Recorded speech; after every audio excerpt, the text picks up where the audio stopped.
us in. Ready?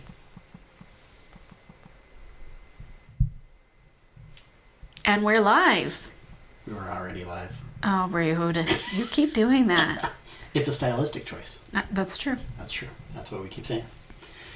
Welcome, dear listeners, to the Dink and Around podcast, where the only thing we're birthing is laughter. I'm your host, Jeff. And I'm your better host, Becky. We're here to show that life after parenting still holds plenty of excitement, laughter, and some questionable financial decisions. So open up that bar tab and let's roll those intro tunes.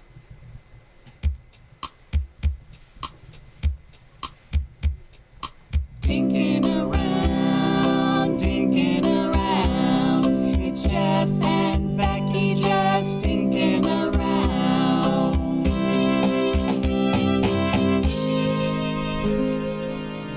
Did you miss Louie this time? I was wondering which one you were going to go with, but I like us better. Yeah, right. The harmonies there are always It is nice, and I like the Jeff and Becky, even though it's not alphabetical, so it gets my little OCD brain upset. It sounds better. Yes, I agree. But, we could always just do, different versions of it every once in a while. I've already got a couple ideas. So Oh, we'll damn. see how that goes. Oh, do I? We'll have to see how that plays out. Yes. Anyway, so today, I believe we said we were going to talk about our anniversary in the last podcast. This is the one about Lurve. It's the one about Lurve. And, I think we mentioned the happy anniversary song. We did last time, yeah. Last time, yeah. We also have this little song. Let's see if you recognize it. No, don't look. Well, I can't see anything because I'm blind. Okay. Can't see that far away. Let's see if you recognize what the song is. I just hear a lot of cars. Yeah, so far, it's because I pulled up the video. Oh, okay. I would imagine it's going to start soon. Oh, this is our penguin song. Aw. This is our actual song. Aw. Because we're penguins. We Tell are them why we're penguins. penguins. Thank you. Well, okay, I'm obsessed with penguins. So that's part of it, but it's also because they are one of the few species who commit to each other for life. That's right. There are others, but penguins are cuter. And so you have several penguins. I have a penguin obsession. I think we talked about that. I tend to be, I don't know if obsessive personality is the right word, I don't know, but when I like something, I really like something and kind of go all in on it, so. Yeah. And they sing so beautifully. It sounds like a straw you're pulling in and out of your cup. Oh, it does kind of. Yeah. We'll have to do that from now on. Yeah, that's just the penguin sound. Instead of the other thing that we were saying that it sounded like when we were pulling our straws. That's something else. But before we start that, do we need to do the band name of the week? Band name of the week. So again, we've just started this. It's as we're talking, we say something, or usually it's a larger conversation that instigates the band name of the week, and one of us says, "Oh, that would be a good band name." Yeah. So again, no context. Nope. So, No background, nothing. So if you've got a dirty mind, then you've got a dirty mind. It's not necessarily what we were talking about. It might be, though. So, without further ado, do you want to say this one since I did it Did you last time? do the last one? I thought I did. Did I? Okay, sure. I'll say this one. All So right. this week's Wait. band name of the week. Oh, guess That what? was not That's a the drum wrong. roll. That's the wrong drum. It's Supposed to be a that drum was roll. the wrong drum roll. Yeah, we need drum roll. We don't want the rim shot. That's right. That's for my horrible jokes. Yes. My horrible grandpa jokes. Okay, ready for the and the band name of the week is The Holy Rod. The Holy Rod. The Holy Rod. The Holy Rod. You go figure that one out. But yeah, good band name. Good band name. Yeah. So anniversary. Last week we went to. We did a couple different things. We had to work because it was a Friday. Bummer. But I did get some lovely treats. Yeah, that was a whole debacle that we'll have to get into. What? But, I mean, the first thing in the morning, you woke me up and we played the song that we spoke about last week. And then you gave me my beautiful turquoise necklace, which is so amazing. I love it so much. We do the, what is it? The modern and classic Yeah, like the traditional wedding gifts. It's So all traditional. That's we don't go all out crazy on our anniversary, but we do usually do like one of the traditional things. And so this time it was it steel? Steel and turquoise. Yep. Yep. So I got you a knife that was Damascus steel. Very fancy knife. Yeah. It's very pretty to the point where I don't want to use it. Well, we'll just have to frame it or something. Yeah, maybe we can do that. Because that'd be cute. And then, throughout the day, because we were working, I decided I wanted to try to send you a surprise. So, literally, the day before, I ordered a display to be sent to you. I'm not going to say the name because I don't want to blast them or anything like that. And then it was like 3 o'clock, and there was the order status still hadn't changed. It still said just order received. So I started panicking, thinking that it wasn't going to come. So I called the store. Couldn't get through to anybody. Nobody would answer the dang phone. So I finally called like the main 800 customer service number and canceled the order because I was like, it's got to get there today. I can't have it tomorrow. So they're like, okay, then we'll just cancel it because it doesn't look like it's going to be delivered. So then I got online and ordered another sweet treat for you from another company that does same day delivery. And right after I finished placing that order, then I saw on our little camera notifications that there was somebody at the front door with the first order.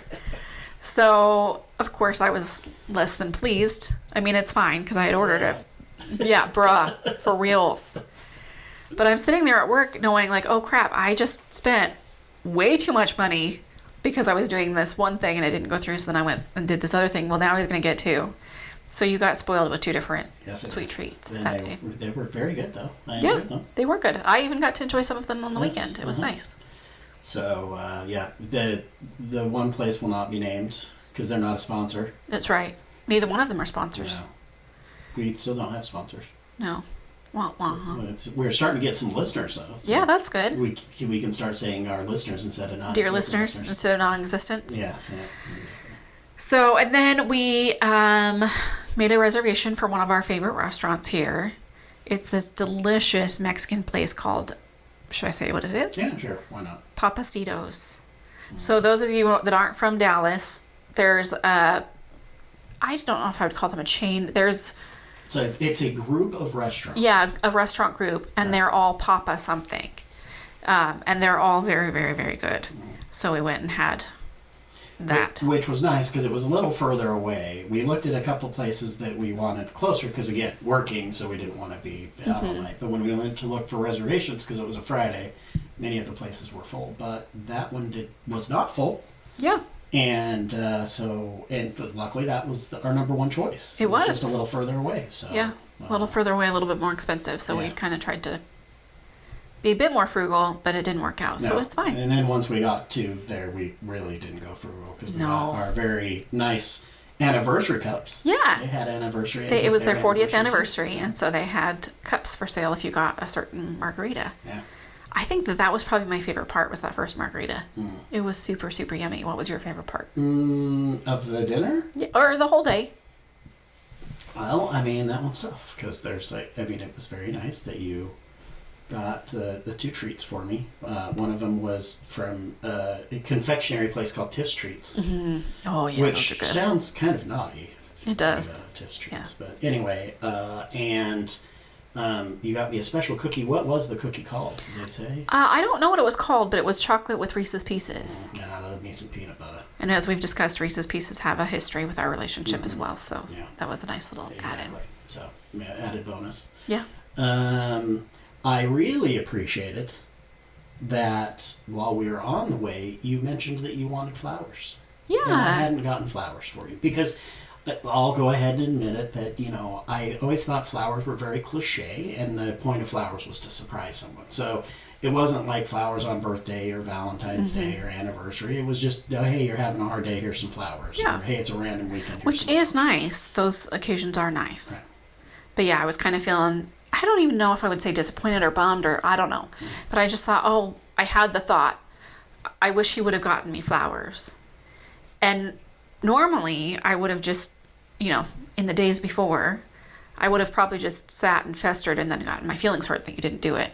This time instead, I just said, hey, can we stop on the way home and get some flowers? Because I'd really like some. And that was really nice. So since you got me double flowers.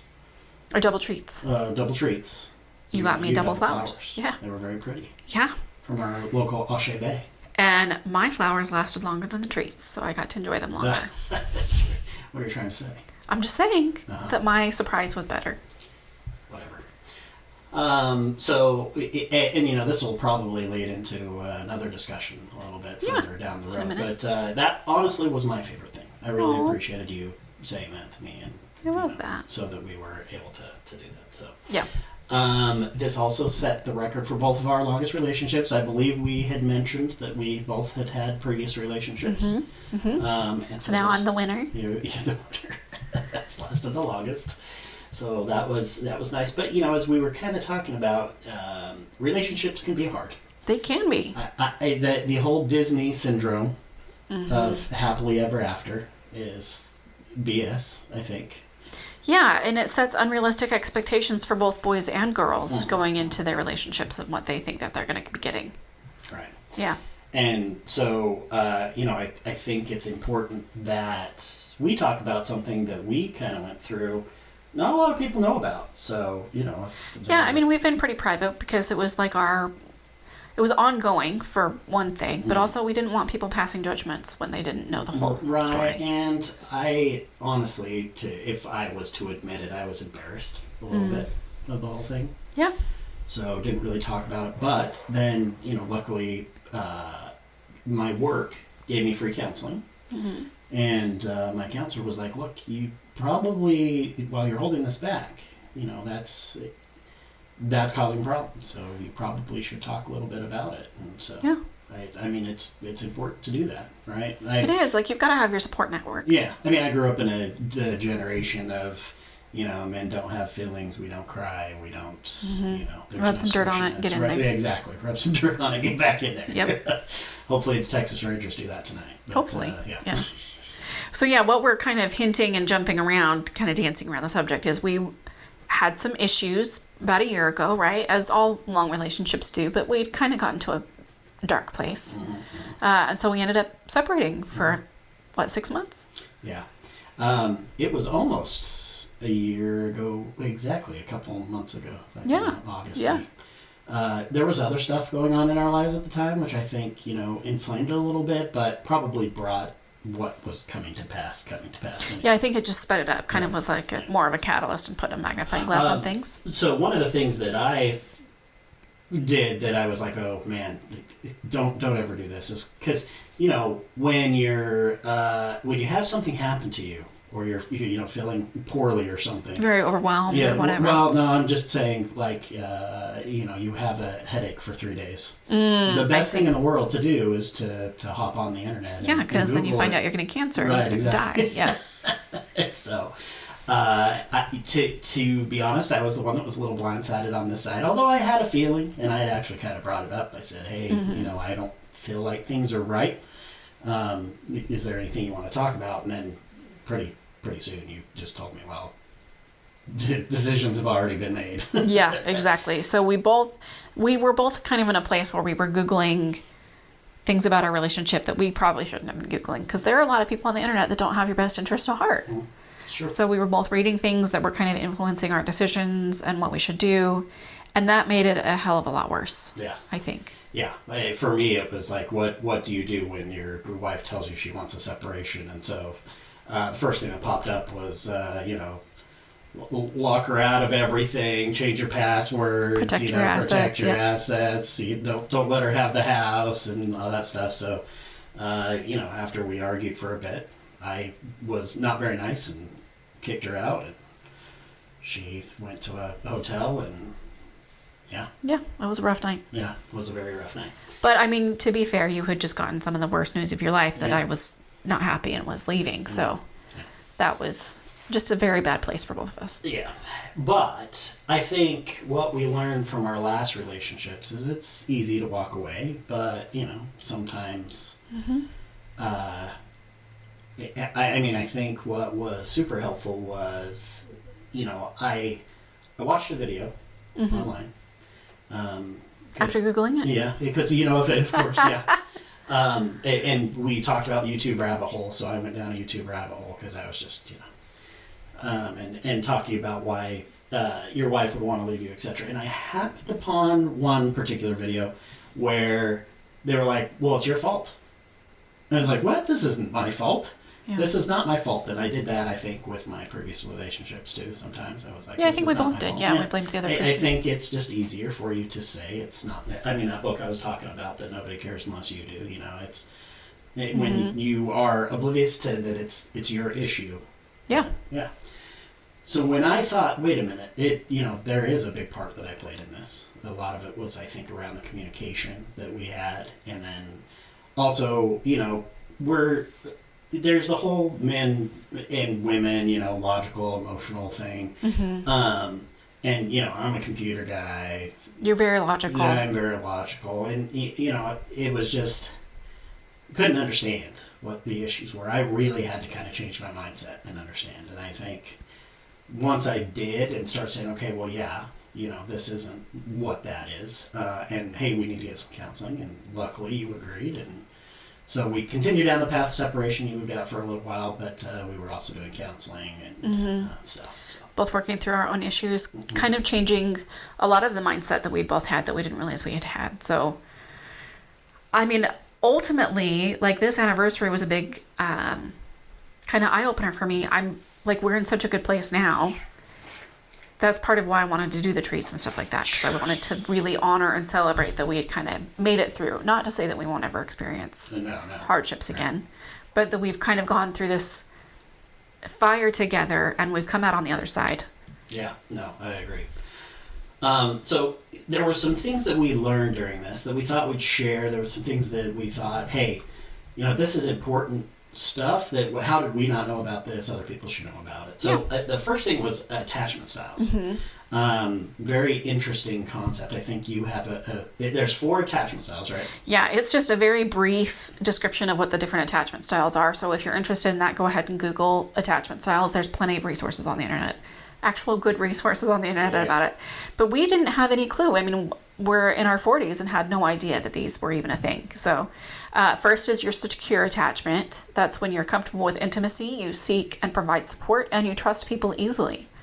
And that's got to be the one that's... I don't know very many people like that. No. But maybe there's somebody out there that's very secure and healthy and whatever else. Yeah. I mean, do you think that part of that's because we're latchkey generation kids kind of? Probably, yeah. I'm sure that's part of it. I mean, I was a little bit different where I had both my parents at home, but then that caused other issues. So, so number 2 is anxious attachment, which is what I am, very much this.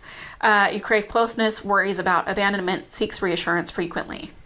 I'm constantly asking you, are you okay? Are you mad at me? What's going on? Which is probably driving you crazy because you are more of the avoidant attachment. You value your independence, you're hesitant to rely on others, and you prefer emotional distance. I don't know if I agree that you prefer emotional distance, but you're just guarded. Well, I think it's like once I get to know somebody, then I'm good like that, right? But I think if I can avoid it, I avoid it to a certain extent. And I'm definitely very independent to a fault. Yes. That's definitely one of my issues. And then the 4th one is a disorganized attachment, which is a mix of both the prior 2. And it says exhibits unpredictable behaviors, often a result of early trauma or inconsistent caregiving. Yeah. That's the only one that actually goes into what causes it. There's a lot of different things that can cause these attachment styles. It's not necessarily everything that happens when you're a kid. It happens. Although a lot of it's around the formative years. So you don't understand that maybe you've seen that or you're going through that. And then I think what the issue is a lot of people then tend to be drawn to each other when they have maybe that opposite attachment style, but then that's what's causing some issues. So once we understood that, and what was interesting is we actually kind of, because in our first relationships, I think we experienced those things. Mm-hmm. And then we kind of swapped a little bit, we found, right? That we did a big U-turn and we're doing the other thing without realizing. We did. And it honestly stems from a good place where neither one of us wanted to end up divorced again. We wanted to make this work. And so we were both trying so hard to connect with and relate to the other person that we ended up adopting the other person's attachment styles occasionally. But because those were 2 different opposite things, when we were both doing that to try to accommodate the other person, it didn't help. Yeah. made it just worse the other way. Yeah. And then we ran into, sorry about that random ding there. That was my guess I should, like, we already talked about the importance of muting your cell phone, especially in... Did, and somebody decided Forgot not to do it. it. Well, it was my watch. Oh, and it's still going. Sorry.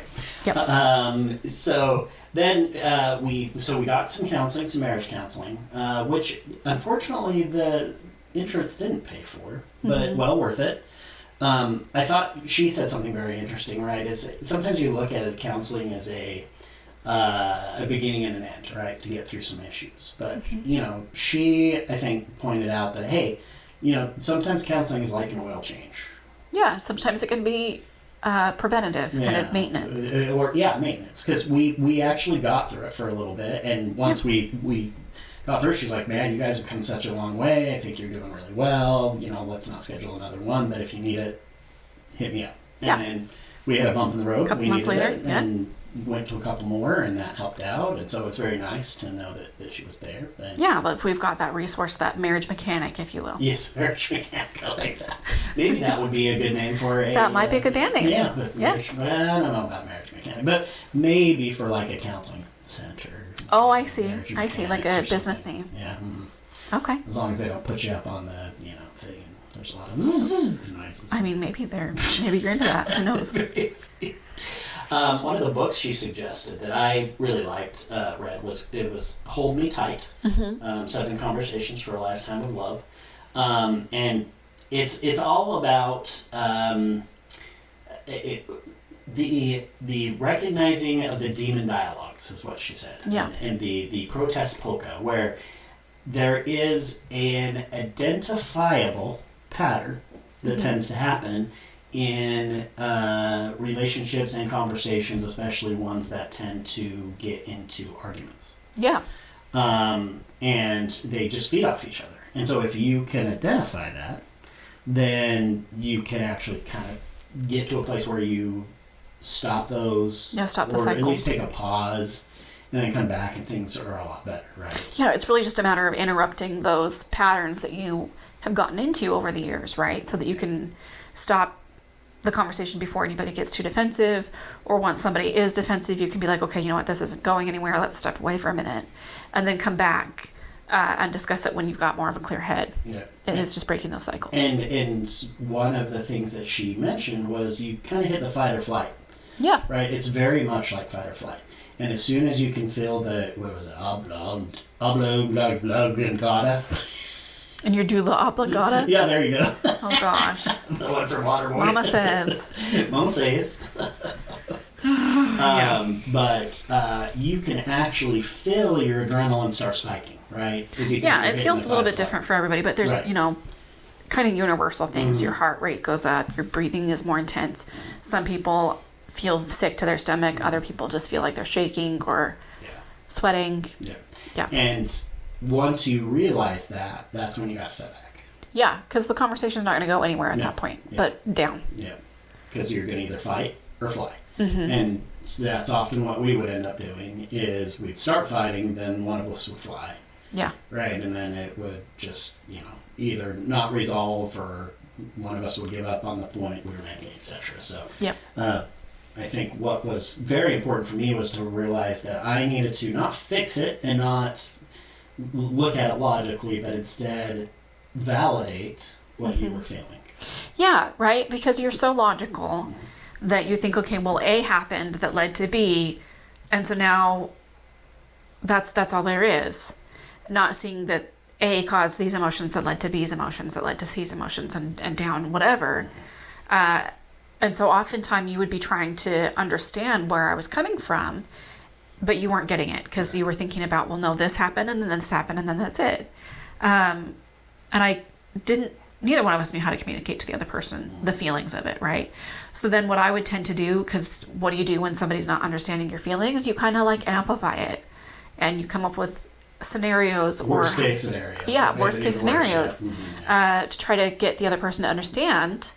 And then it ended up just inflaming this whole thing because you're standing there like, that's not what happened. You're overreacting. And I'm thinking you're not listening to me. Yeah. It was just very much a different clash of personalities that way. Really all it was whatever happened, I feel this way now. Yeah. And I need you to validate it. Right. And so once I could do that, And validating doesn't mean agreeing with either. No, it just means I know that you feel that way. I understand you feel that way, and there's nothing wrong with you feeling that way. Right. Exactly. Instead of you shouldn't feel that way. Yeah. Yeah. For sure. That helped a lot. Also, I needed to kind of take ownership of the fact that I was escalating things, trying to get you to understand, exaggerating what happened, kind of creating these stories in my head of what had happened that wasn't accurate. So having to own that and make sure I was grounded in reality as I'm trying to communicate with you has been helpful as well. Yeah, for sure. So we both learned a lot of, I think, good things that we still have to practice because you're undoing years and years of, other relationships, formative relationships, romantic relationships, and then just who you are in general, right? Yeah. And I think one of the other things we had to come to terms with was who we are. Yeah. Right? I think, when you're young, you grow up with a certain idea, expectations from parents, expectations from work, expectations from religion, expectations from, just society as a whole. Society, yeah, exactly, right, where you live. And so at some point we had to step back and say, well, you know what, this is who I am, and that's okay that I'm this way. Yeah, well, and for part of that for me was trying to figure out who I was. Mm-hmm. And that's where moving out for a little while and kind of grounding myself with myself was very, very helpful because then I could come back and be like, okay, well, this is what I've discovered. This is who I am. This is what's important to me. Can you accept that? And luckily, of course, you did. So that was nice. Yes. It was very nice. Oh. Oh. Is that what you were yeah. looking for? Aww. Yeah. So, I mean, that's been huge. And we continue to grow and evolve and change, right? But now knowing that we're going to just do that together instead of separately, that we're going to continue to choose each other is very, very helpful for me. Yeah, no, and I agree. Because my issue was definitely, I had felt abandoned a couple times. Mm-hmm. I knew I could do it on my own. But I think that was because I knew that I could do it on my own and that, I think eventually I thought, well, I'm going to have to do it on my own. And so I would close you out at times when I didn't want to close you out necessarily, but it was in self-defense, right? Because that's what I was used to, and I had to get past the point where I felt like, hey, I really had to let my emotions kind of out, which I was always afraid of. Mm-hmm. Did a lot of crying during that time, which I'm not a big fan of, but it did help. It was very nice. Yeah, I think it was healing. And it was also healing for me to see that side of you that I hadn't been able to see, right? Because oftentimes, I mean, we both did it where one of us was upset or we were both upset. We would go in separate rooms and feel our feelings and then come back together after. Yeah. And that kind of, I mean, it makes sense logically that you'd want to do that. You don't want to burden the other person with your feelings. But it takes away that opportunity for closeness and bonding and right, like if I'm falling apart, I want you to catch me, but if I don't let you know I'm falling apart, you can't. Mm-hmm. Right. So it takes that opportunity away. Well, and if I'm not willing to understand why you're falling apart and just trying to fix it, then that doesn't help either. That just makes it worse. Yep. So lots of good understanding there. Something, again, we thought that, when we were talking about our anniversary, that we would talk about, hey, it's not easy, but it's worth it.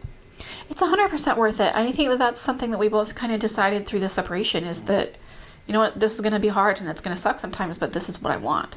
I don't want to be on my own. I don't want anybody else. And I honestly find myself feeling far more secure. I know for the first 10 years of our marriage, there was a lot of me thinking, oh, if I do this, he's going to leave me. If I say this, he's going to leave me. And that was a genuine, fear that I had of abandonment, right? Now knowing that we've kind of gone through hell together and we've chosen each other anyway, I don't feel like I have that fear as much, if at all. There's still that daily whatever, like, oh no, are you mad at me thing, checking in.